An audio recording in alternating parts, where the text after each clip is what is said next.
24/7.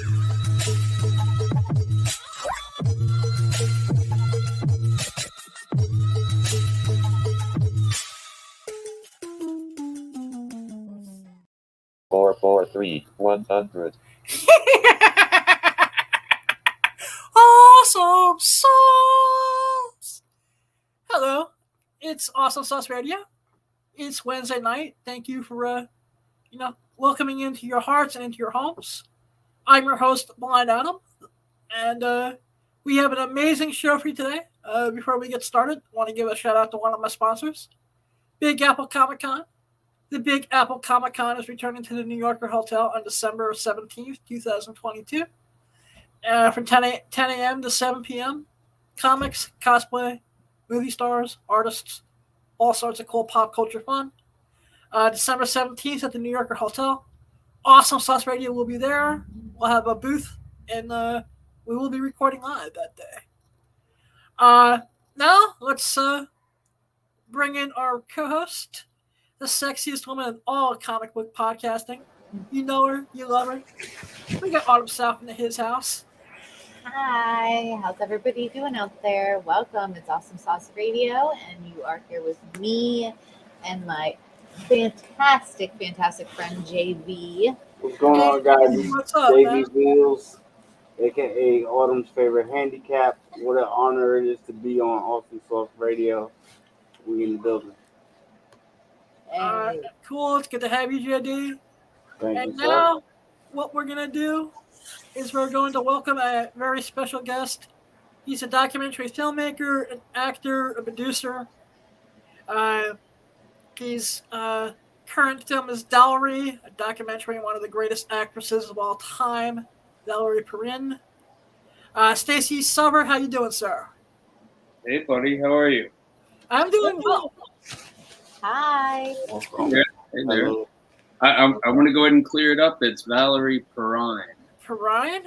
Yeah, everybody gets her name. It's either she'll even say, "Oh, it's the clean Miss Perrin" or the divine Miss Perrin, but most everybody says Perrin. All right, okay. Like I said, I'm using technology that talks like this in a robot voice. It mispronounces everything. It's okay. Blame the technology, Adam. Okay. Yeah, I'll stick with that story. Can you please tell my audience who you are and what you do? Who I am? My name is Stacy Souther. I'm a filmmaker. So I guess I'm a director. I'm a producer. I've acted. I don't know. I guess I'm a jack of all trades. I don't have a podcast, so I'm kind of behind the times. So, how did you and Valerie meet? How did we meet? Valerie and I met in 2006 walking dogs. We live in the same neighborhood. And my dog, it was my dog's neighborhood, he thought. So if another dog came up, he would get a little like territorial, a little growly. And we kept bumping into this lady, and one day I said, "Hey, just let him say hi to your dog, then he'll be cool. Like he won't like he'll chill out." Said hi, blah blah blah, whatever, and then that was it. Parted ways. And then about maybe a week and a half later, she and I bumped into each other again. She was walking her dog, and I was coming back from a run, and we started chatting, and I was kind of like, "Well, what do you do?" She's like, "I'm an actress." And I'm like, "Oh, that's cool. I'm an actor." And I had no idea who she was. Big floppy hat, big sunglasses, all that stuff. And as we kept talking, she invited me to go on this secret hike with her and her dog. And you can take that however you want. I thought maybe she was wanting to hook up with me because she was a nice-looking lady at the time, and she still is. But we talked a little more, and I said, I'm really bad with names, and her email address at that time was her name. And this will show how long ago it was. It was a Hotmail address. So that's quite a ways back. So in the end, I said, I'm really bad with names. Like, what? You got to tell me your name again. And she goes, "You know what IMDb is?" was like, yeah, of course, I'm an actor. Because did you ever see the movie Lenny? Well, I know what it is. I haven't seen it. And she literally goes, did you ever see Superman? Like, yeah, of course. I was Miss Tessmacher. It's like, oh, okay. I know who you are. Yeah. And a funny little side note, I would say maybe a year before that, I got a really bad cold, and I always keep going like I never like rest or I'm bad. But Yeah, I hear it that. was a Sunday, and I thought, you know what, I'm just going to chill out, eat some good food, watch some movies, and and just try to relax and feel better. And I threw Superman in, which I'd seen 100 times or something. And as I'm watching it, I literally think to myself, I'm like, I wonder what happened to that lady. And she literally lived a half a block away from me. And then we met like a year later and became, dearest friends. Yes. Sorry, my stories can be a little long, so if I get a long, that's fine. It's No, that's so perfect. cool. Awesome. Yeah. Awesome sauce. There we go. Yep. Nam, can you please bring up the Lenny poster? What? Who, me? Oh, that's there you go. There's Lenny. Yeah. So she was nominated for an Academy Award for this. She was nominated. She should have won. She won Cannes. She won the BAFTA. She literally was nominated for everything you could be nominated for, and she pretty much won everything. And she should have won the Oscar, but she didn't. I think Ellen Burstyn won that year for Alice Doesn't Live Here. Alice Doesn't Live Here Anymore. I think that's it. So in making the documentary, what was your reasoning for wanting to make it? Well, she'd been wanting to do a book for years, and she'd kind of, she'd worked on that somewhat over, I don't know how long, but for several years. So there was she had talked about it, and it just wasn't happening. And at this point, she and I had been friends for, like 6 or 7 years, and she was gonna have brain surgery at this point, is what was happening because of her starting. So the two conditions combined, the Parkinson's. Yeah, she was starting to get she started to get Parkinson's, and because she has Parkinson's and essential tremors, blah blah blah. So she was going to have this brain surgery. And so what happened was I thought, this is a once in a lifetime thing and it needs to be shot. And, what I was getting at, sorry, I didn't mean to jump around. I started telling her, I was like, somebody needs to do a documentary about you. And I'd been saying this for like a few years. And this is before documentaries are like what they are now. They weren't as big a deal as they are now. But, again, once she was going to have the surgery, I thought this is a once in a lifetime thing, so it needs to be shot. So I literally borrowed a camera because I'd been thrown into shooting, I don't know, maybe 4 or 5 months before that because of David Arquette and his, what was his girlfriend named Christina McClarty, who's now Christina Arquette. This little idea came up and David said, Stacy can shoot it. And I was like, "What? I don't know anything about a camera. I've never picked one up. I don't know anything." And so, no, it's easy. So I got thrown into shooting something. So that and I had a knack for it. So that kind of gave me the skills to shoot what when this came up with Valerie. Wow. And just a quick question from the ether here. Sure. Where did you first meet? Was that in Southern California? Valerie and I? Yeah. Yeah. Valerie and I, we both live like beside Beverly Hills. We're like Beverly Hills adjacent. North Hollywood, that area? So No, not North Hollywood. That's okay. That's like saying a bad word. Oh, Like beside Beverly Hills. okay. Yeah, but like LA, so. Hey, now, please bring up the Stardust picture, please. Oh, yeah, Vegas. That's her. Yeah. So she was a Vegas showgirl. That's how she got started. Yeah.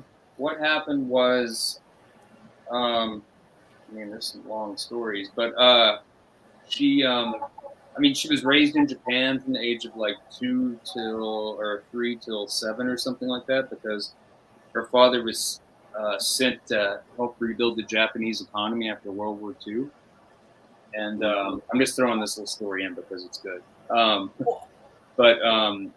So she became a little Shinto dancer. So that's where the white makeup and the black wig, and at the end of this little dance thing she would do with all these other with these Japanese kids, she would take off the wig, shake her head, and this long blonde hair would come down, and they'd never seen anything like that. You got to remember, this is after World War II. Their TV wasn't even around yet. Mm-hmm. So, like the emperor came 300 miles to see her dance, and then they paraded her around the streets of Japan. Wow. So that's since the beginning, she's, I don't know, I guess always been meant to be in the limelight and perform. So after that, her family, after Japan, they ended up moving to Arizona. So she was raised there. And then, after high school, this is the early 60s, so as a female, you didn't have a lot of options. It's get married, or if you went to school, it was you're going to be a nurse or a secretary or something like that. And none of that appealed to Valerie. So she ran away from home, basically. And she literally went to Vegas and knocked on backstage doors till one of the casinos offered her a job, because she didn't want to be topless. So she went to only places where the dancers would still have some kind of top on. So that was the start of her whole Vegas thing, and that was at the Desert Inn. And then later on, when the shows were all going to go topless, the Lido was what you just showed. She said the only way she would do it was if she would be the star of the show, and she became the star of the show. That's cool. That's the whole yeah. She was in Vegas for like 8 years, 9 years, or something. She doesn't know. She's not good with time, but yeah. So she was there for a while. That's so cool. That's wow. And then her first movie was Slaughterhouse 5, correct? Yes, I'm glad you got it right, because for years on IMDb it said she was in Diamonds Are Forever, and she never was. Like, that wasn't her. And I just recently got that taken down over trying for so long. So that's the change I noticed on IMDb. That all right? Yeah, because people would be like, "Oh, Diamonds Are Forever." That was, and she didn't like that because that wasn't her first movie. Her first movie was, Slaughterhouse 5. But anyway, go ahead with your question. Just wanted to throw that in. All right, cool. Yeah, just I want to know how she was at the Stardust at one point. Yeah, well, that's when she went to the Lido. She left the Desert Inn and went to the Lido because that's, she could be the star of that show. She was a pretty big deal in Vegas, back then. Yeah, cool. And then she also had 3. Now I caught my train of thought. Excuse me. So she had 3 memorable appearances in Playboy. Hey, Adam, can I cut in real quick, Adam? Yeah. I'm wondering if she ever crossed paths with Cassandra Peterson, who plays Elvira. I interviewed her, and probably right at the end of her time in Vegas, she was starting as a Vegas showgirl, like 1967, 1968, at the Stardust, believe it or not. So I don't know if they ever crossed paths. She never mentioned it to me.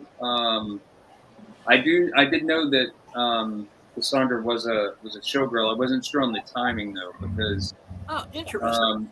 Valerie's a little bit older than her. Mm-hmm. I don't know how old's Cassandra now. I mean, she just turned 70. Yeah, so Valerie is Valerie will be 79, so she's a little bit older than her. The same thing, like Valerie actually, on the Vegas stuff, Valerie was you're supposed to be 21 to dance, and she wasn't, and she had a fake ID, so she literally, was dancing underage for a little bit. Yeah, interesting side note. Cassandra was the same way, and her parents actually signed a waiver to let her dance topless at 17. So yeah, I read something about that with her. Like they were on vacation or something there, Yep. and somebody just saw her from one of the casinos. Were like, and they had to have her or something True. like that, right? Yeah, very true. Yep. yeah. I've met her for a minute before. Like, she was Nice I lady. met her Yeah, as she's lovely. Cassandra, not Elvira. I met her at I met her at 3 from Hell because I'm really good friends with E.G. Daly, Mm-hmm. and she was invited to the Rob Zombie thing for that, and Cassandra was in. I think somebody introduced me to her, so it was like a hi. Because E.G. was in what was the movie that Ginger Lynn was in? E.G. Yeah, they were in the same movie. Well, what is it, like a horror movie? 'Cause Yeah, it's one of Rob Zombie's horror movies. She was in 2. She was in 31, and she was in what was the one where the 3 She was Devil's Rejects. yeah, Devil's Rejects. Yeah, that's the one I'm thinking of. Yeah, she was in Devil's Rejects, and she was in 31. She was like that. 31 was good, yeah. She was like a crazy like killer clown Yeah. in that one, yeah. And sexy as always. Come on. Yes. So, let's see. Yeah, sorry, I got off track. No, don't worry. Start We go talking. on tangents on the show a lot. So Yeah. don't Oh, worry. believe me, I'm taking on some tangents. Let's go down that Valerie Prime rabbit hole. Did you want me to bring up those Playboy appearances now, Adam? Yes, please. Oh, let me ask you this though. Since you asked about Slaughterhouse-5, do you want to know how she got that? Yeah, I would love to know how she got the role. Because like she wasn't an actress. She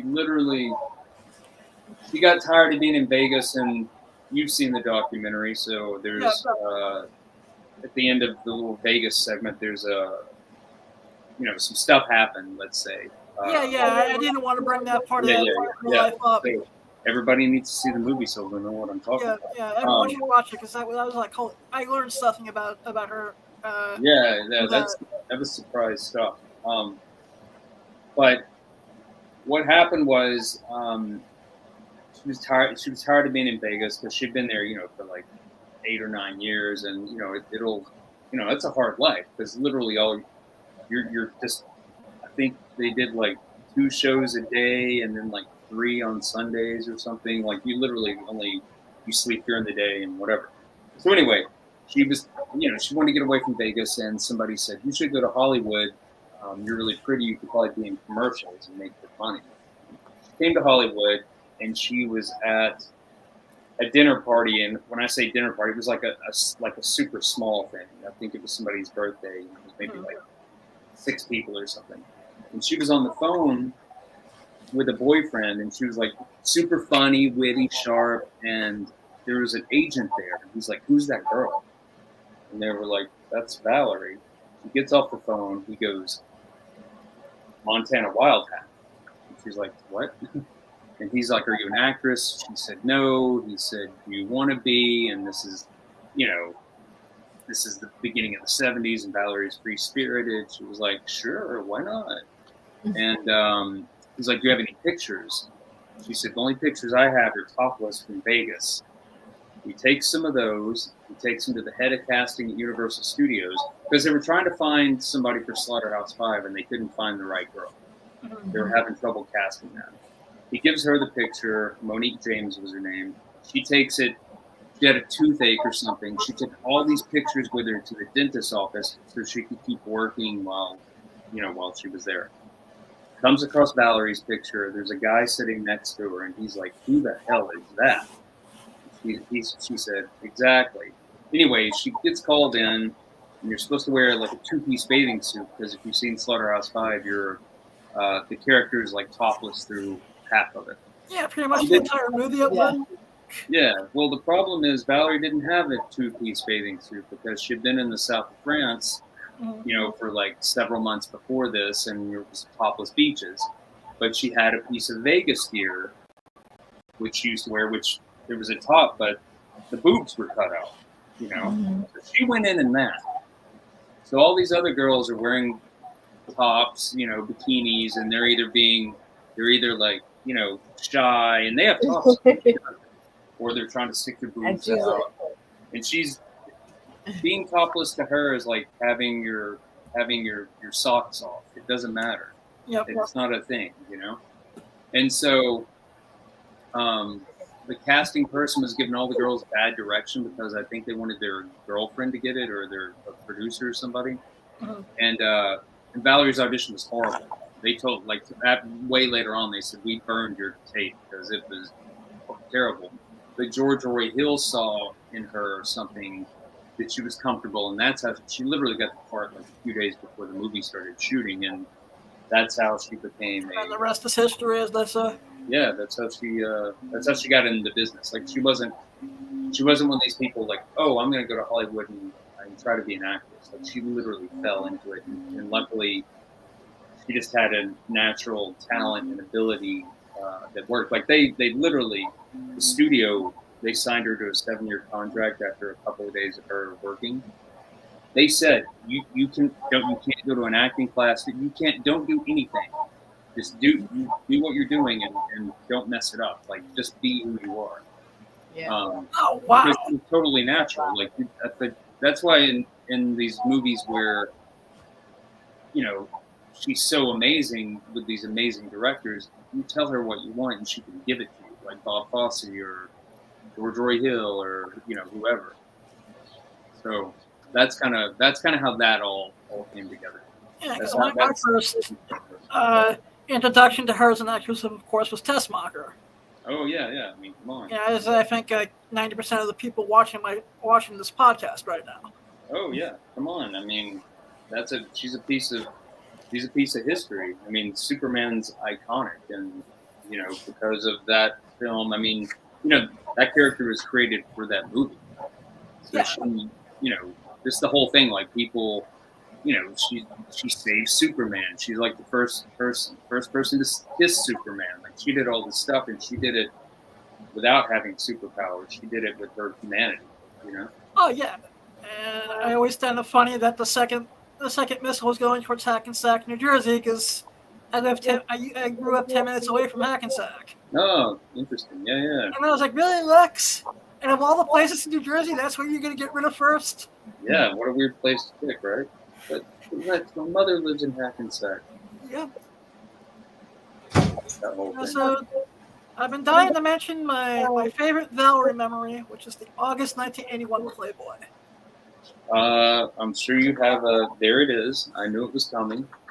Yeah. Yeah. I mean, come on. I hung this up in my high school locker in freshman year. I'm sure you made a lot of friends then, didn't you? I made friends with the vice principal. Well, that's a good person to have on your side. Yeah, she was like, you got 3 weeks detention, take it down. And I never saw it again until maybe about a few months ago when I bought one off of eBay. Oh yeah. They're still out there. I mean, come on, look at it's a cool one. You don't see anything, Oh yeah. But yeah, I mean that's a great cover. And So they all actually did alternate covers for that. There was one where she was in a bathtub. I mean, they didn't sell them, but she has one of the mock-up of an alternate cover that nobody's seen. We'll see. One day I'll do something with it. But yeah, that's just an odd, interesting side note. Yep.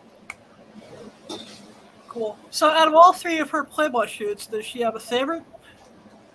I mean, that was just from Lenny right there. But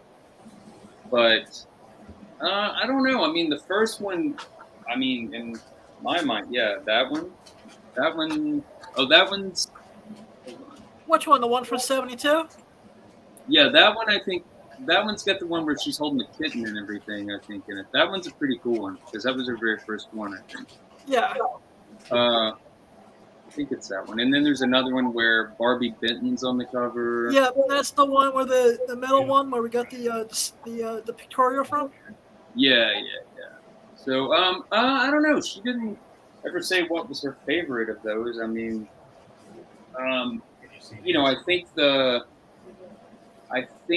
Superman one. I think her friend Jose Bear, he's like super famous hairstylist. He gave Farrah Fawcett hair. But they were friends, and I think he might have styled her for that shoot. So that was probably fun for her, because it was a friend of hers. But she's so free and open to everything. I mean, I'm sure she had fun on all this. Oh yeah. And that's when I think being in Playboy had a little bit more prestige than it would today. Well, yeah, I mean, it was different then. Not everybody did it. I mean, again, she was in it several times, and then she had a cover and everything. But I mean, come on, don't want to sound weird or whatever, but like 60s, 70s Playboys, like there's just something amazing about this thing. Oh yeah. It's just I mean, I have some because I just like the ad. This sounds weird. I like the articles and the advertising, but because it's of that time though. Oh, It's definitely. really interesting, and the women look different and everything in my book.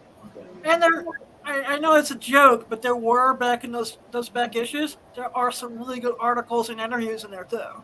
Oh yeah, like there's one I have. There's this one with David Carradine, and the article's crazy. Like some guys interviewing him over like a couple of days, and all this crazy stuff happens, like ensues like during those days. There's a car crash, and like it's bananas. Like they wouldn't even print anything like that, today. I mean, is there still Playboy or not? I don't know. Is there?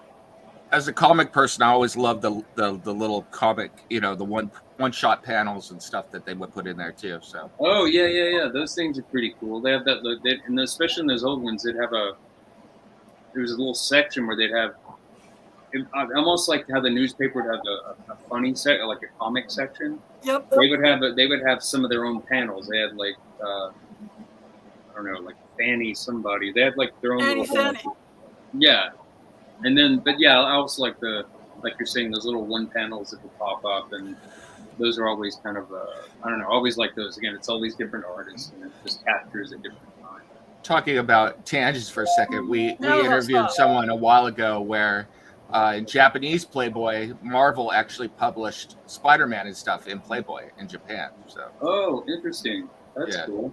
Yeah. Yeah, I remember being a kid, and they had like in the newspapers, there was like a little Spider-Man thing when I was a kid, like a little panel of Spider-Man. That was way back when. That's good. Why do you think the character of Eve Tessmacher stands the test of time? I mean, she's just iconic. I mean, I think everybody, when you saw that movie, because again, most people saw it, you're usually a certain age. I mean, if you saw it at the theaters, you're either a kid or a teenager or whatever, and you just fell in love with her because she's actually the first introduction to like a sexy woman that you probably had at that age, Yeah, I mean, 85. Yeah, it was the first VHS tape I ever rented with my own money. So yeah. Yeah, but no, I mean, I think she's iconic because she's supposed to be kind of a bad girl, but she's really not bad, and she's everybody's like, why did she end up with Lex? Why didn't she end up with Superman or whatever? But yeah, I think because she saved Superman, and she just has this. This humanity. That character could have been very one-dimensional, and she brought a lot to it, and created something, like you said, that stands the test of time. Oh, yeah. I think I was 8 when I saw that movie. Yeah, and I didn't know why I liked it, but I liked when she went in the pool to rescue Superman. So when everything about that. Yeah, and then. The other thing I remember the most about her was Gene Hackman when he would yell "Miss Tessmacher," Oh yeah. So. On that, well, she said this, but when I talked to Richard Donner, he said he didn't think it happened, but Valerie said it did. Because she had to jump in the water, apparently, to save Superman. And she said, I could swim, but I don't know. She didn't, I think she was a little scared or something. But she said she drank a bottle of champagne before she did the scene. That's what she said. Donner said, oh, I wouldn't have let her jump off that. It would have been too high, but I don't know. Donner or Valerie, who are you going to believe? I like the story of drinking a bottle of champagne to make I get down with that. What did Valerie think of Andrea Brooks' portrayal of Tessmacher in the Supergirl series? Supergirl?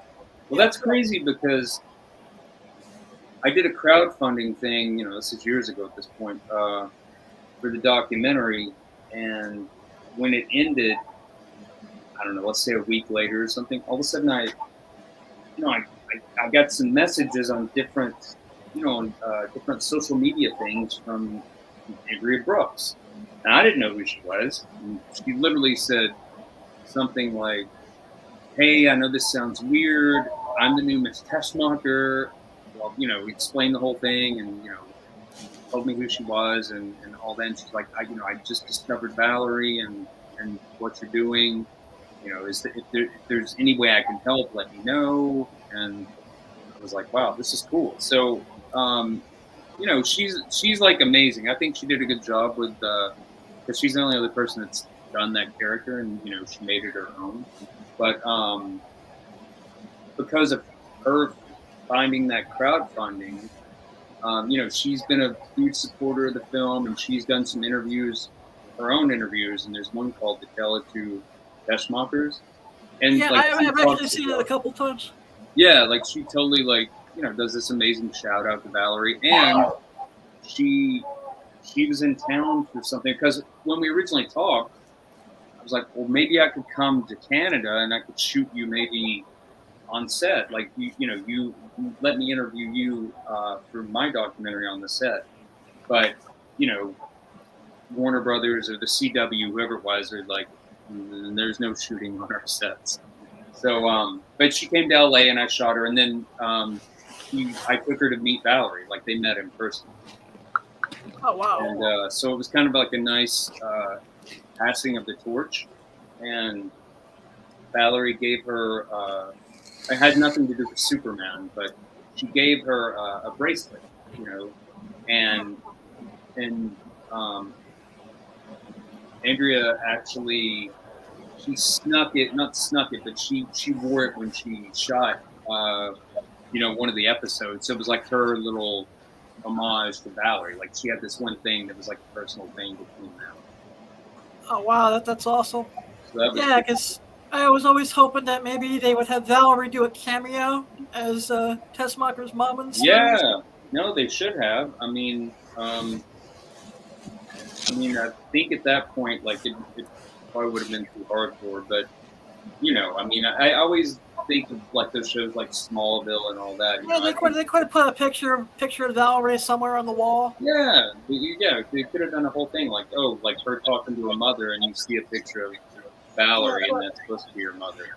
A little wink or a nod. Yeah, but that's just the way those shows go sometimes. Yeah, but no, Andrea was great. Like, her interview's great. She has some nice stuff in the documentary. She's really.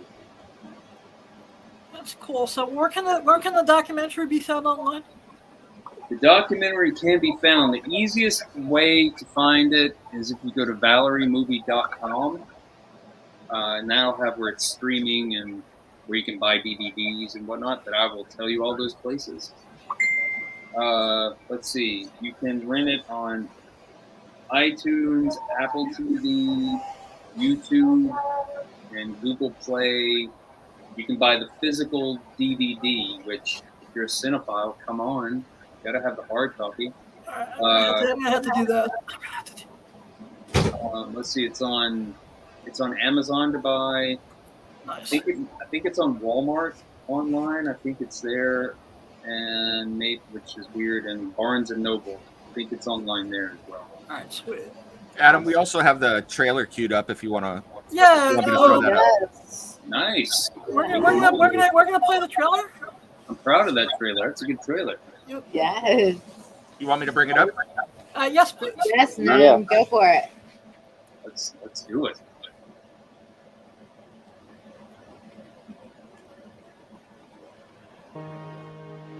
There's only one Valerie. And if you can decide Valerie in one word, it's Valerie. Nobody will ever be Valerie. An Academy Award nominee that won the Best Actress of the Year award at the recent Cannes Film Festival. Please welcome the lovely, the talented Valerie Perrine, ladies and gentlemen. She's like my dream girl. She's everyone's dream girl. The epitome of a Hollywood movie star. Yes, Les? A truly magnetic personality. Valerie's always had an infectious kind of spirit. She was excited about life and excited where she was. It was kind of contagious feeling. When will Valerie be grown up? I hope never. Really? Yeah. I don't feel very good. The doctors don't know what's going on with me. There are times where we aren't able to pin down a diagnosis. How hard is it for you to do your makeup nowadays? It's almost impossible with the shakes. I can't walk. I can't write. I can't talk right. I can't act. She had such command of her body. To lose that for anybody is so incredibly difficult. I didn't want the world to think I just faded away. I have Parkinson's. It's tough. I have to go day by day. No matter what life gives you, you have to fight. Something in life that you haven't accomplished in your life. I think I've done it all.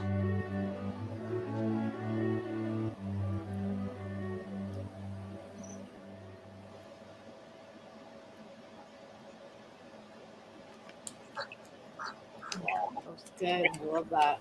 Yeah, not bad. Yeah. Rad. Love it. You know, That's my a good last, doc. It's a good doc. Even if it wasn't my doc, I'd still, if it wasn't my film, I would still get people to watch it because I'm like, that's a really good movie, Oh yeah. Mm-hmm. For sure. Just that little bit, it's already just really touching. So yeah. I mean, people have seen that trailer and they're like, oh, I wasn't expecting that. I started crying afterwards. I'm like, oh, well, good. It works. How is Valerie now? She's okay. I mean, she has a little bit of a harder time talking, just like me apparently. But that's all part of Parkinson's. It's a degenerative disease, so it gets worse as it goes forward. But no, her spirits are up, and she always has that positive attitude about everything. So Oh yeah. I mean, that's one of the reasons I wanted to do the documentary. When there's, seeing it, there's, in the second half, it's about Parkinson's. And, there's one part that kind of shows a day in the life.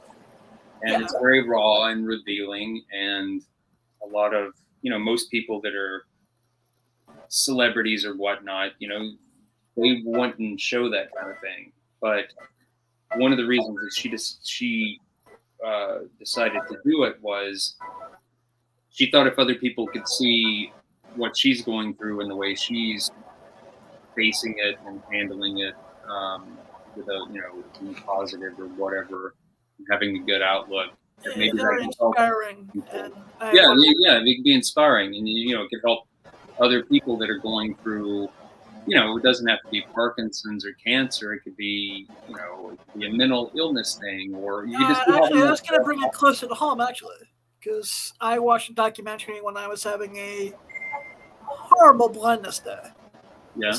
I was having a week-long self-pity trip. Oh yeah. And Just because I just not enough hours in the day, I actually was gonna send her a message via Facebook just thanking her for the documentary because that ending where she says no matter what you gotta go through, just you gotta fight. Oh yeah. It's really sparked something in me, and it snapped me out of my funk. Yeah. I mean, that's the whole really thing. So I want to say thank you for that. Has she watched the documentary? Oh yeah. I mean, here's part of the thing. Like, she's seen it through the whole thing, you know, because she's like my mother. I mean, I'm the last person to see her every night. I see her several times a day and all this. But she, you know, after I would interview somebody, I would usually take it over to her place and I would say, oh, look, here, check it out. I shot Jeff Bridges today. Look at all this great stuff he said about you, or Angie Dickinson, or George Hamilton, or whoever it was. And so she saw the movie throughout the whole process of it being made and cuts and all that. But I'm going to add, you know, it's been a while since she's seen some of this stuff. And I didn't really think about it when I was shooting it as much. I mean, a little bit when I would show her the interviews or whatever. But going back and showing her stuff now, I think it has a very therapeutic element to it, you know?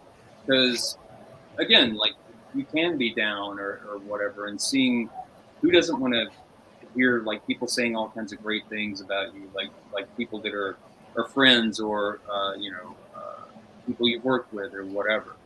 Kind of reminds her she's not alone. And that it also reminds her of who she is, you know? I mean, it's been a while since she's acted, but it's like, I used to tell her, I would, it's funny, I would say it. I'd be like, who are you? She'd be Valerie Perrine, movie star. And I was like, that's right. You know, just because, like, if you're an artist and you can't paint anymore, doesn't mean you're still not an artist. You know, like Monet, when he, you know, couldn't paint or whatever, it wasn't like, oh yeah, he used to be an artist. It's like, no, you're Monet. I mean, you're an artist. That's who you are. But anyway, it's just, I think there was a lot of therapeutic and positive things that just came from the film that were good for her, you know? That's awesome. I know you had a GoFundMe for her a while back. Is that still active? Yes, there is a GoFundMe, and all that money, when I say all that money, whatever money comes in goes to her and helps with her, you know, with care and just making sure that, you know, she's taken care of. And that, the easiest way to find it is if you go to valeriemovie.com and there's a link to the GoFundMe, or if you're just adventurous and you want to go to GoFundMe and put Valerie Perrine in, you can do it that way as well. But yeah, whatever comes into that goes to her, and it's very I can imagine that medical expenses are, wow. Yeah, just everything. I mean, because here's the thing: people think when somebody's a movie star, they think that they're rich forever. They live in Beverly Hills. They're always, you know, they're 29 their whole lives. You know, they have you in this, the way that they remember you or whatever, and that's not the case. You know, like you know, at the end of the documentary kind of tells a little bit about what's going on with her. But you know, she lives in a 1-bedroom apartment. You know, which nothing's wrong with that. But I'm just saying, she doesn't live in Beverly Hills and have servants and, you know, chauffeured around and, you know, well, we would have said Rolls Royce back in the day, but now we'll say an Escalade or a what is it, a G-Wagon or something. That's not the movie star lifestyle she's leading. Like, her lifestyle is unlike that. But yeah, I'll say it. I want to just go ahead and say, anybody that does donate, thank you from the bottom of my heart. And I know that she appreciates it as well. So I want to say a thank you from me and her ahead of time. So. Yeah. Well, I want to thank you for your time. Yeah. I want to thank you for your friendship. I mean, you've given me some advice off camera. Buddy. Over the years. I just want to say thank you very much. Everyone, please go check this documentary out. It's amazing. Yeah, I agree. I second the motion. What about everybody else? Go see it. If you haven't, you're missing out on I don't know. It's a good film, you know, and it's worth the I don't know how much it is for rent, $2.99 or $3. I have no idea. It's like $4.99, something like that. Yeah, somewhere around there. But it's what do they always say on those really sad dog commercials where the dog, it's like for the price of a cup. For a price of a cup of coffee. It's like we don't even want that much, One cup of coffee, you can see this movie and it'll change your life. Actually, if you go to Starbucks, that's half a price, half a cup of coffee. Yeah, see, I like the way you think. And who needs all this caffeine anyway? I'm sorry if you're about to have a big drink of coffee back there. I see you. All right, cool. Thank you very much for your time. You have a great night. I'm drinking coffee right now, and you said that just as I was taking a drink. So. See? I mean, the universe is talking. That's all I'm saying. That's all I'm saying. Well, thank you guys. It was good to virtually meet everybody. Thank you. Thank you. All right. Well, you guys have a good night, and go get crazy. Watch that documentary. Of course. Thank you, and good night. Good night. Good night. And, Thank you for coming to Awesome Sauce. and it's and everybody have a good 4th and have a mega fun. All right. Thank you guys. Yep. Good night. Good night. Good night. That was awesome. Yeah, it was very good. Yep. I just like to be added have a megaphone. Have a megaphone.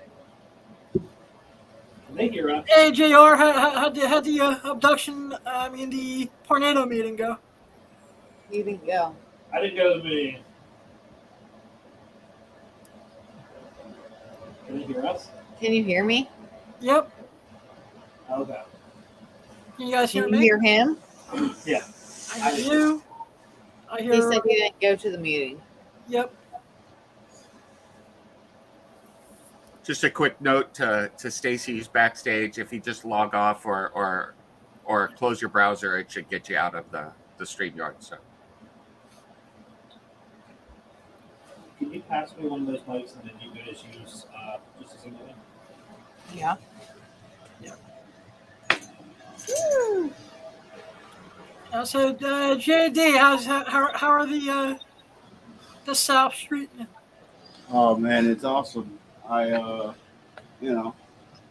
that I was gonna be in Jersey, in my apartment for like a week, so I said let me take a break and come visit the Bax's family just to break the chain of depression and anxiety. So I'm just happy to be here, man.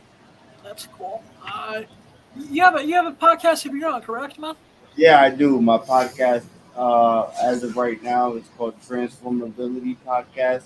Basically, if you guys don't know me, I am somebody that has cerebral palsy. So looking at that Valerie documentary, I've seen many things on the spectrum, excluding Parkinson's, but I know about it. And basically, my goal with the podcast is basically to talk about journeys like that, so that way people can kind of break the stigma of a wheelchair or what have you, because we are normal people. And yeah. But I'm right now talking about a rebrand and things like that. So That's coming cool. really soon. We're in good hands with JR. Of course. Yay. Of course.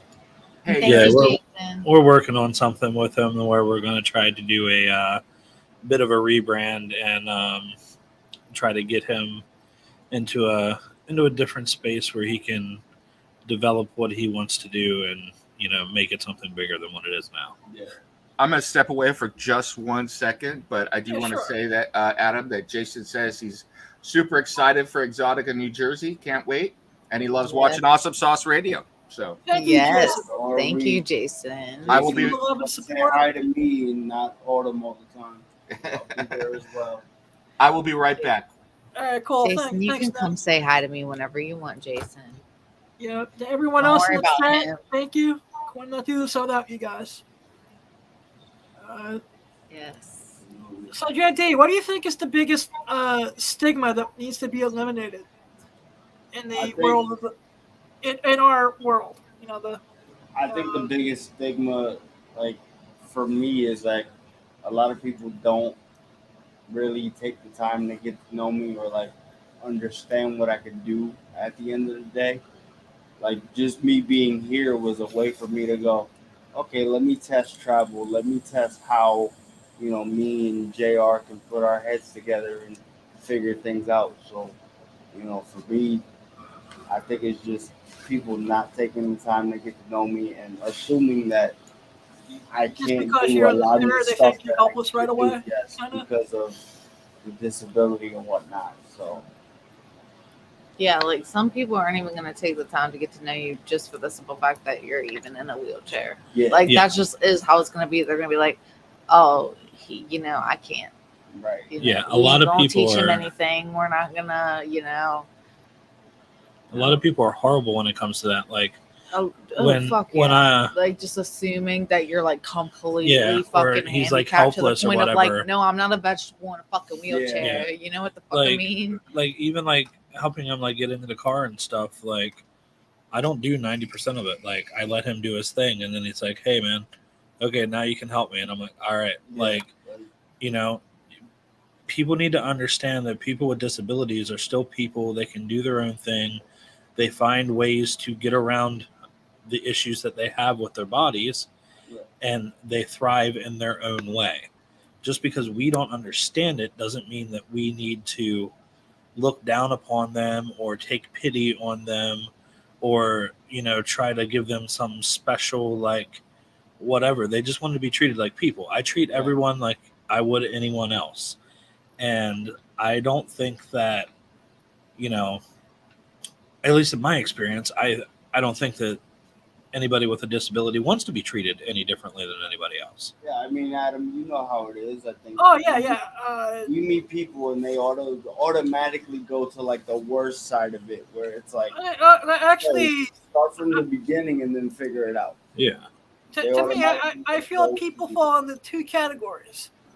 Yeah. It's like they can be really cool, really hear what they don't understand, or they be like, "Ooh, he got out of bed and got dressed this morning. He's amazing." Exactly. I'm like, shut the fuck up. Well, see, I'm going on the amazing part with JV because I see what he does and has to struggle with and does not freaking complain at all about any of it. And I know that some perfectly healthy people out there who bitch and moan about freaking everything. And I'm like, if you see what this dude has to do just to get in the fucking bed, like, get over it. Like, if he can do it and not bitch and complain, you can do it as well. And it just shows me that, like, he is someone who I want to be friends with because he's fucking awesome. Like, he doesn't complain. He's not like poor me bullshit. Like, oh, I'm helpless because I have a disability. No, like, I don't even see him as disabled. Like, he just does what he does, and then, like, he's living in his own like space over there and does him, like, just like everybody else does what they do. Like, Oh yeah, Autumn has her shit, I got my shit, he has his shit, and then I got my shit. Yeah, yep. you got your shit. I mean, my shit stinks more than most, but Oh no, we have to test Adam's shit out. When people find out I'm epileptic, there are some people who look Oh at wait, me like, Nem's in the background too. I don't know. I yeah, don't know. All three of your shits at the same time. yeah. When people find out I'm epileptic, some people look like I'm just gonna die right in front of them. So, oh yeah, my sister had that issue. She actually had to get brain surgery to get it corrected, but yeah, she dealt with that for the longest time. And then when people found out, they was like, oh my God, we can't do anything to trigger it. And so they were like super freaking like careful to do shit. And I'm like, she's still a person. Like, you can go and have fun with her. Like, you're not going to like scream too loud and trigger her to have a seizure. Like, that's not like most of the time hers was like triggered by lights and shit. Yeah. Yeah. So I can't watch my favorite Pokemon episode around her.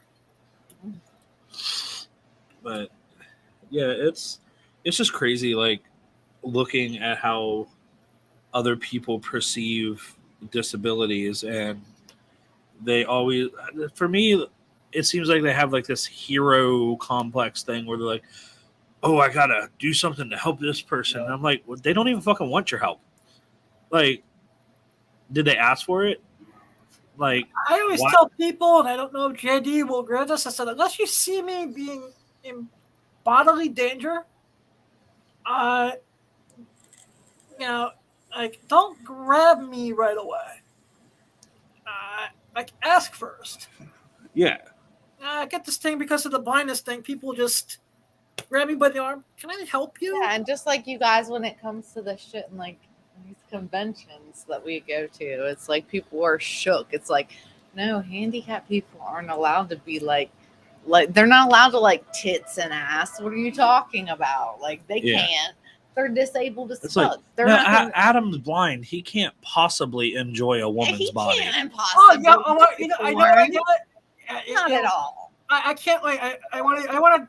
I'm gonna put $1 in a donation cup every time I hear it this October. He's And it's staking it. He's staking it.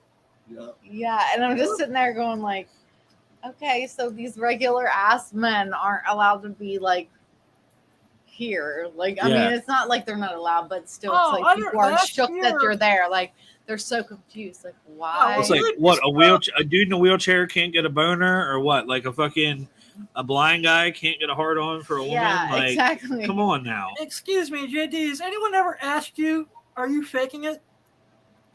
No, actually, that's crazy. Nobody has asked last me if year I've at ever Exotica. faked it. I ask Autumn that every night. No, actually, nobody's asked me if I'm faking it. They just really, some people just want to know, like, hey, what actually happened? You know, I get the whole car accident thing, and then I have to, like, immediately correct them, like, hey, I was born with it, you know? And Yeah, I even asked him the other day. I was like, can you feel those? And he's like, what? I was like, your legs, man. I was like, what's up with your legs? Like, you just can't, did they not work? Like, because I want to know. I'm interested in, like, when people have a disability, I'm like, what happened? Like, how did it happen? Like, what the fuck? You know, aside from what I do with the podcast, I think that's why, like, I fuck with Vaxis Media so much, because it was like, just like the Valerie trailer. When I saw Autumn's Twitter, I was like, who is this? Like, I need to know who this is. And then we just met via Exotica, and all of a sudden I am here. Yeah, like I said, It's like you and the I biggest- missed each other last year, so Yeah, it's the biggest like thing. It's like it went from I'm a fan to we're like actually brother and sister because we're in the same room. that's the beautiful thing about conventions in general. I don't care if it's San Diego Comic-Con. I don't care if it's a San Expo. I don't care if it's Exotica, AVN. The beautiful thing about conventions is that you can make friends that last for life. And this podcast is proof of that, because Amazon Scout, we all went a little bit after Exotica through Alien Rob, Captain Tornado, Mr. Abduction Wine, and the 9,000 other characters that live inside his head. The Tornado is actually going to have 9,009 characters now. Nice. Wow. I'm going to add 9 more characters just to make it 9,009. All right, cool. But we're actually in talks with some people about funding right now, and we're going to be starting shooting the trailer here shortly, and we're pretty much going to be jumping into production very, very soon. So sweet. Hopefully everything pans out, and you know, like I said, I know that been a ride. I don't want to speak for Rob, but I know this is about a decade coming. So yeah. And also wanted to make note that how we're doing the podcast tonight, this is the way that we're going to be having it set up at Exotica. So I wanted to give it a test run with the audio and the camera and how everything looks, and I'm thinking it's doing pretty well. I don't hear any weird hiccups. So people in the chat, chime in, let us know, please. That'd be awesome. From what I can see, everything looks good, and I love the backdrop there. It looks really cool. So thank you. That took a lot of comics and a lot of wife spraying the walls with adhesive. Let's get a close-up view of that here. There it is. So Don't find the jacket. Just look at the wall. All right, we'll bring Adam back on now. There you go, Adam. No one wants to see my ugly mug. Like Oh, we love that ugly mug. Blind bastard. Also, on a side note, on a side project, we started filming for Jackass Triple X. We just started filming that on the 28th, I believe it was. Or no, that wasn't yesterday. It was, sorry. So that would have been on the 27th. Monday or Sunday, maybe? Yeah, 27th is when we started filming. So be on the lookout here soon for a trailer that's going to be coming for that. I can't wait to shoot my stuff for that. It's going to be get filled abused. with all sorts of debauchery is going to be going down in that film. We're actually going to be filming something potentially here tonight with JV for that movie. It has to do with a ball and a hole and a face. That's all I can say. Dun, dun, dun. I wonder whose hole and whose face. Well, we'll just have to wait until the movie comes out, and we'll find out all together. Oh yeah, We will. I won't even know what's going on. yeah, and Just kidding. actually, there's a lot of updates that we have over here. There's a couple more things that I wanted to talk about. Riot Girls as part of Vaxxus Media, and we are going to be in LA in October. We're going to be attending the Why Not award show, and we're going to have a booth there. So if anybody wants to come and meet all the amazing models that are going to be a part of Riot Girls, then you can head to LA, go to the Why Not award show, and I believe there's a convention that's going to be happening around that time too. It's beginning October is going to be such a busy month for us, man. Yeah. Yes, So October is going to be huge. Yeah, It's going to be huge. We're doing And it if you bigly. if you happen to see an RV traveling across the country that has Riot Girls on the side of it as a big banner, make sure to take a picture of it and send it to us via Instagram, Twitter, or Facebook, and we might send you a little something special. But yeah, we're gonna be road tripping across America to This is get a whole crazy, bunch of guys. content done, and I don't know what the fuck we're doing. it's gonna be crazy. Yeah, so basically we're renting a big ass RV. Crazy shit. We're driving to LA. We're gonna be parking the Riot Girls RV in the freaking parking lot of the convention center. Believe it. And we're just gonna do it bigly, as Trump would say. Yeah, because the week right before Exotica. Yep. Yeah, and I'm thinking about keeping the RV and maybe just using that for Exotica too. I'm not sure yet. Because if you have the RV, we might as well just end the month with Baltimore Comic Con. I mean, that could very well happen. We could make that happen for sure. I'll email you sometime tomorrow the exhibitor kit, because it doesn't give us any info. It just says email the if you're interested, email this. And I hear one of the Access Media Army in the background. Yeah, one of the little chitlins that are running around here today. I have my niece over visiting our children, and yeah, so house is it's always a full house here. Oh yeah. You know, JV was like, I don't know how the hell you guys get anything done with all these kids. Really don't, I give them 100% of my gratitude for It's called the hustle. Dealing with the munchkins as well. It's all about the daily grind and the hustle, man. You just got to keep moving and keep doing, and just never stop, because as soon as you slow down, you're 10 steps behind. You're with us, it's like 20 steps behind. So Yeah.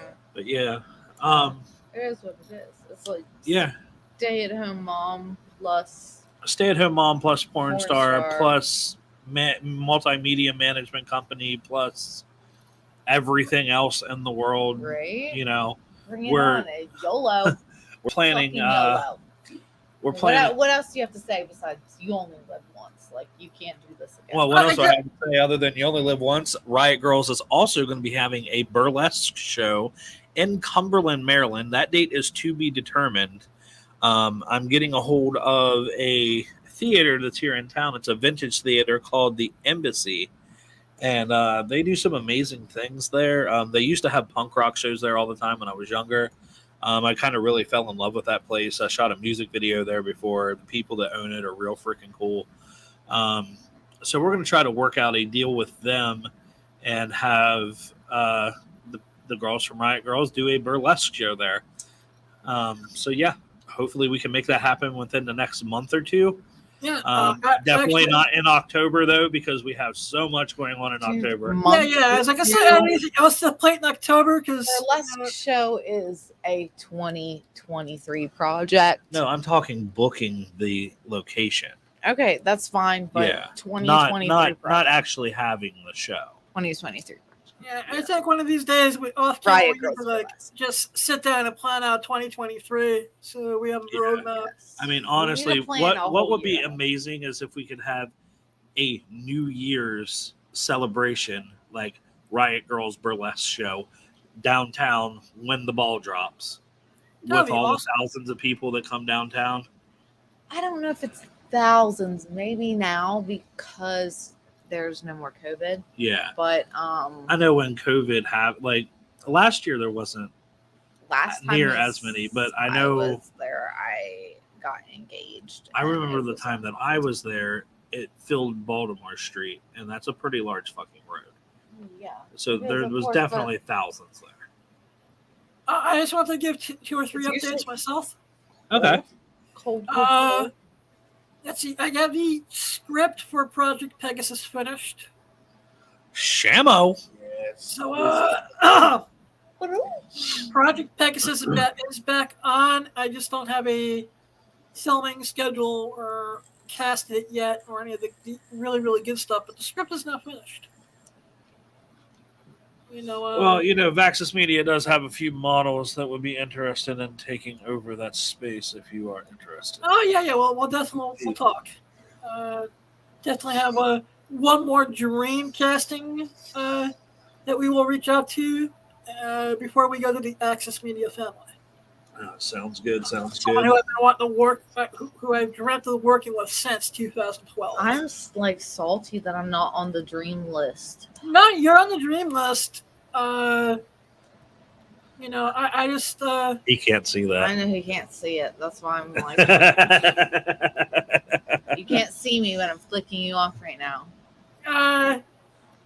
You have, like, to actually, okay. you have to literally call me an asshole for that to be effective. She wants to be at the I'll call top you of an the dream asshole if list. you like it too. Fuck it. Can you please give him a very detailed description of the flipping off? No, he'll fucking get a fucking semi-chub if I do that. No. Okay. What? If I give you a detailed description of the middle finger, you'll get a fucking hard cock. I'm loving this sitting in my big chair right now. Look, he Bad has nothing chairs to are say. amazing. Low key, he's probably got a semi chub right now. Who, me? I have a stupid wheelchair question. Wait, everybody in the chat have a semi-chub right now? I don't have a What the fuck is semi-chub. going on? Well, I could say while I'm being quiet back here, I'm doing my own personal burlesque show, but nobody gets to see it. So Oh my god, no. I don't have a semi-chub. I have a hemorrhoid that's not very comfortable. Okay, go on. A wheelchair question. Yeah. Yes. How hard is it to receive a blowjob in a wheelchair? It's not that hard at all. Can you stay in the chair while it's being done, or Why would that be hard? Yeah, I like you're can. already sitting down and Yeah, but what happens if he accidentally hits his forward button and runs the girl over? That's why you make sure the chair's off while she's going. Or what to town. happens if she turns it on by mistake? That's her fault. so At she that doesn't point, have I, any toes after I that. assume no responsibility for running her ass over.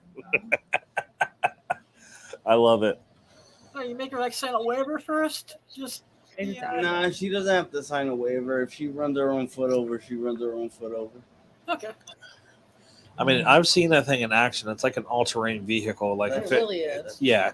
Is that electric? Yeah, it is electric. I'm planning to go manual top of 2023 to make travel for myself a lot more easier. So He wants to get one of those fancy chairs that So are I like can all actually decked out with exercise the, and with do the Louis something with Vuitton back myself. leather, and he So wants we're to gonna have do a little Supreme on the documentary called back. Pimp My Wheelchair. What happened? We're gonna have to do a little documentary called Pimp My Wheelchair at that point. There Yeah, you go. pimp my chair. Let's- We're gonna get you a hype beast chair, man. It's gonna have the Supreme back. It's gonna have the Louis Vuitton front. We're gonna get them to put some hype beast shit on the side there with the like candy paint on it. Get you some fucking like nice ass wheels on that bitch. What the fuck is candy Bro, paint? just make a You just very large, like autumnsouth sticker. Just put it in the back. That's not hype beast enough. I can do that already. I can do that. I got the vinyl cutter right there. Yeah. Let's make this happen. Yeah, I mean, top of 2023 or late 22 for me is like big because I don't know if they know. Yeah. So I might as well announce it. Yep, go right ahead. On Awesome Sauce, sorry. I will be a part of Tornado as well. I will be making my acting debut because of Access Media. So if you guys want to also meet me, apart from Autumn, but I know 99% of you people are there for Autumn, you can always say hi to me as well. But yeah, man, big things coming these years. I really just want to be like a person in the background helping out the team instead of being in the spotlight, because I've never been a spotlight kind of guy. So But we threw him into the limelight anyways. You will always I throw me wrote in. him a part into the movie where he is going to be a handicapped magician. Like if we were in on Vegas. a ghost adventure team, It's gonna be fucking JV sweet. would be like the first person you would send in to be like, you're Oh, going I would in there 100%. You would be the guy where I'm like, go to this room. alone. You'd be like, okay, JV, it's time for you to go Yeah. in this super haunted, super insane asylum, crazy, dead people everywhere, super haunted, super possessed. I'd send him to the place by asylum yourself because it would in be the like dark. a trigger for the people because he's in his wheelchair. And So So you you think it would take the ghosts off their game? Yeah, wait, well, they, no, they sent the wheelchair guy in first? Really? Yeah, they'd be like, what the The hell? wheelchair guy will be like the first guy to quit. Also, I'll be like too scared, but I'll give it a shot. Why? You know, those are the guys that go in there. I want you to go in by yourself. Take this in here. Do this type of recording with your little EVP box where it, like says all this creepy shit, and you're all like scared as fuck. That would be me. I mean, Those EVP boxes. No, what scares me the most is the ones where they have the stick figures. I don't like that. Yeah, shit. the like weird ass. What is that called? Which they jerry rigged that out of a. It's an Xbox Connect camera. It's an Xbox Connect camera that they use to see ghosts with. Which Really? I think is fabulous. Yeah. Yeah, it's this app that they built into an iPad, and it has an Xbox Connect camera on it, and it's all on a tripod. And apparently, it shows you stick figure anomalies in your scene. Yeah. Which are So you'll see like demons dancing on people's head. You'll see thank you, Jason. some weird, crazy crap. But I don't know if it's real or not because Everybody uses it though. It Yeah, has to be real. but I don't know. I just want to go in there with that device and just talk to the ghost and be like, what are you people still doing in this house? Ooh, I have a You just good wanna leave? one. We hook up an EVP meter. Is she peeing on the floor? What are you doing? Is that your puppy? Yeah. Yes. Hooker, why are you being such a hoe? Live on air with Autumn South, we Sorry have about that, technical We dog have. kissing. What's the dog's name? Function. So, anyways, here's the device that we need to have. Okay, All right. we need to hook up a meter to a vibrator that stays inside the girl's vagina. Okay. Every time a ghost interacts with the EVP, it vibrates. Okay, go on. And then we can coax the ghost into making the female cast member have an orgasm. Awesome sauce. I think of a porno for everything. You really do. No, actually, I was going in that direction myself, but not that elegant way. I mean, you got to think about it. There has to be a way to make it work. And we can get ghost laid. Trust me. If there is not a way to work that it'll work, If there's not a you way to will make it work, I'll find a way to it make it work. I'll make it work. Wait, then there's going to be like people up in wherever the ghosts are. There's this guy named JR. He's got this vibrating device. He's getting us all laid from beyond. I mean, that's exactly what I mean. You can get the ghost laid. Yep. With this device, like you're having sex with a paranormal entity. That means we can summon the spirit of Marilyn Monroe. That would be awesome sauce. I mean, I'm down. Let's contact Zach Baggins and see what he thinks about it. Right, we'll do it. This is not. He'd throw us out of the community instantly. You're a freaking joke to the community. Get out of here. Get out of here, you sons of bitches. Dude, I heard he's like super fucking like anal about it, and like because we were thinking about doing this thing called Haughty Haunts, and basically it was scantily clad women doing ghost hunting as if they would in any other show.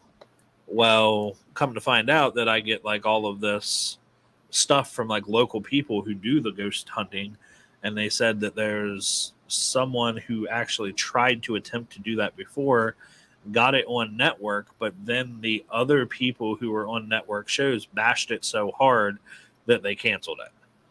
Oh wow. Yeah.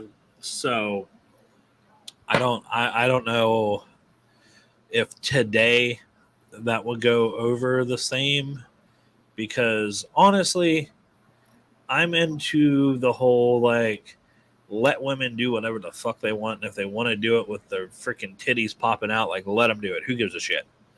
Like America is such prudes when it comes to censoring everything, and like you see like a commercial here for like a hair like soap for like your hair, like shampoo. You'll see it here, it'll be all censored. You look at the same fucking commercial in Germany and the woman's full-blown titties are out. Speaking of going into the people do whatever they want with their own bodies, you want to touch on current events? Oh yes, I definitely want to talk about the assholes who think that they can tell women that they cannot have an abortion. Let me tell you something. Like, men, A, should not be making decisions for women's bodies because they know nothing about it. And B, I'm going to let Autumn take over on this one because I know she has a lot more to say about it than I do. What? The Roe versus Wade being overturned. Abortion. I don't know.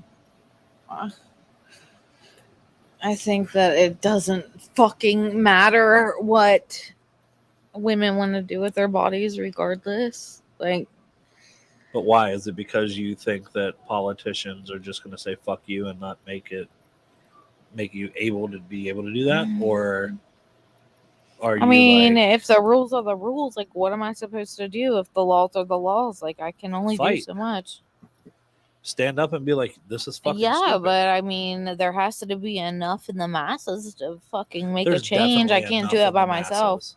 There's definitely enough people that would stand up and be like, this is fucking stupid. Me personally, it's not going to affect because no, I don't plan on having any kids, and I'm going to take the steps in which I am able to.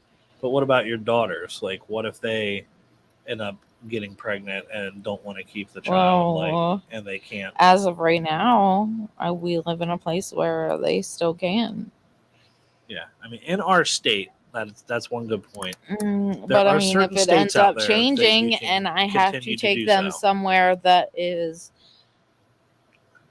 somewhere else, yeah, I don't think that I want. Well, honestly, I think it's fucked up. I think it's stupid that the government's like, oh yeah, we've had something on the books for 50 years and we're just going to say, nope, fuck you.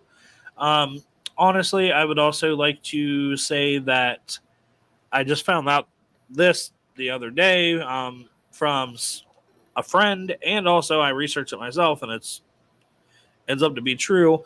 In most every religion dating back thousands and thousands of years, and every society as well, abortions were completely fine. Women could decide if they wanted to keep the child or not. Now that we get into Christianity and everything is sacred. You're going to get me started, aren't you? Yeah, now that we get into Christianity and everything's sacred and the whole Protestantism and all this other BS. All the people who went, no, Jesus Christ, if Jesus Christ came down and sucked their fucking dicks off. Yeah, Jesus could shit on their face and they wouldn't know it was him. Oh, yeah. The feel Bible. like you say this every time. We want to keep I pushing had my issues because if you want to be religious, fine. Don't push it on me. Don't be like, well, because you're going to offend all the little children and Jesus.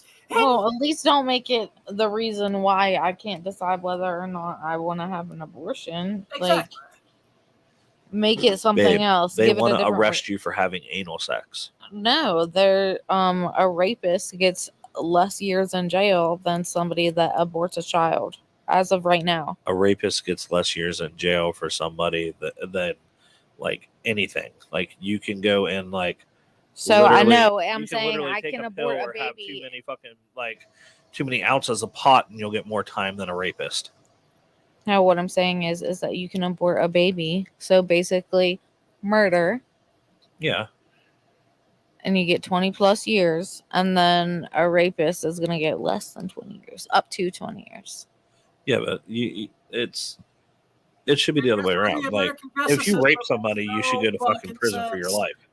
Yeah. Like, in my outlook on it, But like, what I'm saying with the current laws, oh yeah, with the current laws, everything abortion has more time in jail than a rapist does. That's fucked up.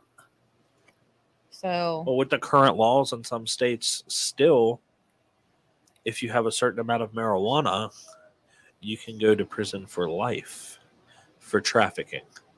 Even though it's federally decriminalized, you can still get in trouble for trafficking if you have a certain amount. Oh, yeah. And I think that's fucked up. If you're going to make it legal, make it fucking legal. Well, that's because there's certain states in the Bible Belt. It's because they can't tax it. Yep. If these people are trafficking it and selling it, it's just like booze. If you had fucking like 10 truckloads of booze going to like 10 different states, you were selling it off the books, it'd be the same shit. I think the whole war on drugs is bullshit too. It is. I was that? Was that Reagan that did that? Yeah, well, it started with Nixon, and then Reagan. Nixon, that's who it was. Yeah. Nixon started it, and then Reagan just like because of the crack era, supercharged that motherfucker. Yeah, but see, that's the problem. Like, who gives a flying fuck about the drugs? Like, this is my outlook on it. You're either going to have people who are going to be normal functioning drug addicts, which is 90%. Yeah, I mean, look at every fucking pothead out there that's fucking making movie magic or like, you know, making fucking like gold with whatever. Like, look at all these people who are in the music industry right now. Like, that's all they talk about is doing fucking drugs, but they still come up with like gold. Back in the day, all the freaking people that were making music were on cocaine or like ecstasy. All right. What back from 19 something to about 1940? What was the main ingredients in Coca-Cola? Coca-Cola. And what is the only corporate company in America that can legally import the cocoa plant, the chief ingredients of making cocaine? Coca-Cola. Yeah. But Coca-Cola, the people don't know this, but Red Bull. Yeah. Red Bull gives the body wings because it has a little bit of trace of the coca leaf. It was almost banned in Germany because it's got a tiny taste of cocaine in it. Do you know that Coca-Cola claimed that they never had cocaine in their soda. And I'm the Tooth Fairy. Yeah. JV's the Easter Bunny. You guys are Santa Claus. I mean, Autumn is Santa Claus every once in a while. Okay. Ho, ho, ho. And she was the bunny as well. Excellent. Bunny. Nobody got my costume, okay? The greatest bunny in DC history. I swear, like, there's not as many, like, cinema-inclined people in the That world as also- what you think. that also, for them to get that outfit. Like, it was a Christmas Story. Like, everybody's seen that fucking movie. Yeah, but they're not going to put two and two together because they're looking at a hot-ass woman in a bunny outfit. Yeah, but it was also during Christmas time. They're still not going to put That it was together. like everybody else was dressed up like Santa, and I was like, I could dress up like a bitch Well, what like about Santa because I was going to, and I was like, maybe an elf. And then I was like, no, that's too cliche. I don't want to be a Santa, and I don't want to be an elf because every other bitch up in here is going to look like Santa Claus. what or about the an elf. Cow Squad? So guess what I did? Cow Squad? I dressed up like the bunny from A Christmas Story because it was still Christmassy to Yeah. me. And There was a bunny in the Christmas Story. It's been a while since I've watched it. yeah, where he dresses up like he has a fucking bunny costume on, a pink bunny costume on, pink bunny slippers, fucking the whole like. It's like a onesie. It's like a onesie with big ass fucking bunny ears, and then like the thing is like I got a pink onesie, but there was like a butt flap, so my ass cheeks were hanging out. And like I had my top undone, so my tits were hanging out. It was, the same It was concept. amazing.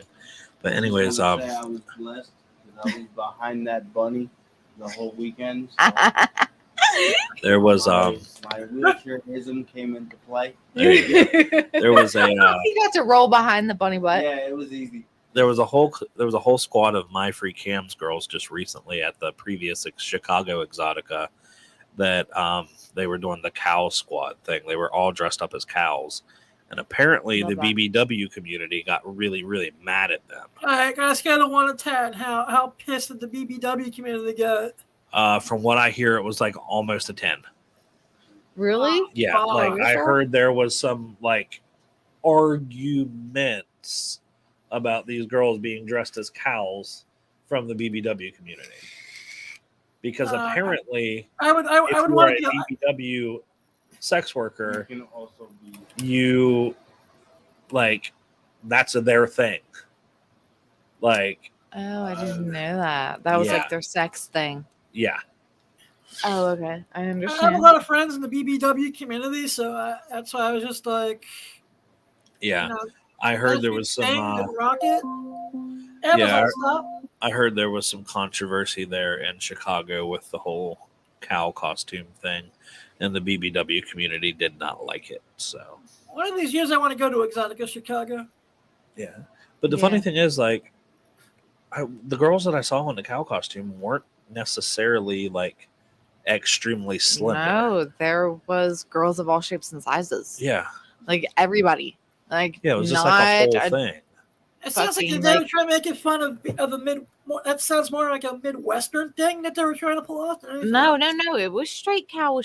But that's Yeah, they the had thing. There udders was and everything. plenty of girls. Like the diversity was there, so you can't specifically But they say said it was. mainly like they got angry at the really skinny girls that were doing it. Interesting. Maybe they were just like doing what their I don't know. Other I'm girlfriends down wanted to to see do, some like, swinging it's a udders thing. at any time. So If there's any hot girls from the Midwest that want a free trip to New York, please email comicpimpvip@gmail. can we make a video, Adam, where you're just like literally on a dance floor and udders are just swinging and like squirting milk at you? Yeah, why not? Okay, that won't be the worst thing that happened. It's gonna be, but it's gonna be udders that are on a girl's like titties. So we're gonna make like Excellent. prosthetic udders and put it on the girl's chest, and she's gonna swing them and like milk them into your face. I think that's a yes from him. I think Yeah, he got. I I think he got a semi chub. Yeah, probably. Not really, but Are you sure? I can see it from here. Maybe. I'll take his word. I plead the 50, Your Honor. He pleads the 55 or the 69. Which one? I plead the 5th of 69. The 5th of 69. All right. We can get you a 5th of 69. All right. All right. But unfortunately, we are going to have to Unfortunately, it looks start like we're going to wrapping be it ending up. the show at this point. Yeah. Yeah, we're going to have to wrap it up because I have some errands to run, and business. Autumn is going to have like 5 kids to take care of once I leave. I'm kind of keeping an eye out on them through the cameras right now while doing that. As always, guys, I thank you guys for being a part of my life. I Of course, thank we you, love you. you know, for being a part of, for allowing Awesome Sauce Radio and Awesome Sauce Media to be a client and member of the Access Media family. Yes, JC, it's great. It's great meeting you. Where can my audience find you, man? Instagram right now is JV the Transformer with an underscore. Twitter is I am JV Wheels. TikTok is JV the Transformer without the underscore. Podcast wise, it's TSFM Ability Podcast. I do have a link tree, so just try to find the podcast Instagram. It'll direct you to the link tree. Again, Adam, it was my honor to be here. I've been watching the It was show a pleasure getting to do something. primarily because the manager links it to me every Wednesday. Like, hey, you're not doing anything. Watch the damn show. But it's an honor I appreciate the support, man. Absolutely, it's an honor to be here virtually, and can't wait to do it. Actually, I can't wait to see you person, see you in October, man. Yeah, man. Let's do it. Peace. Everyone else, I want to thank the Nemesis. You can follow on Twitter at NemesisFC2. Yo. And I thank you for being the man in the chair.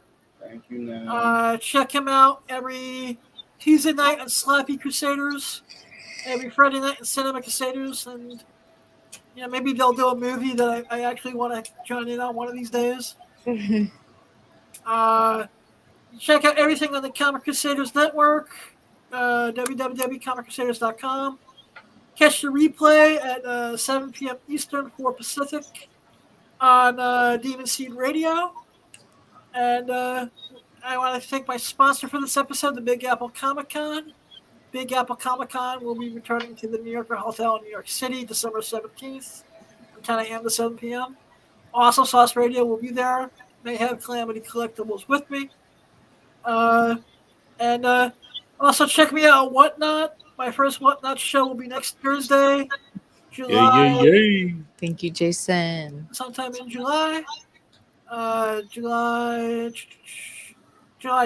7th. Excuse me. Can't think of the dates.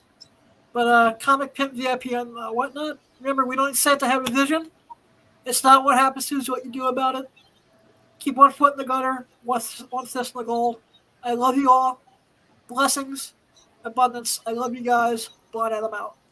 All right.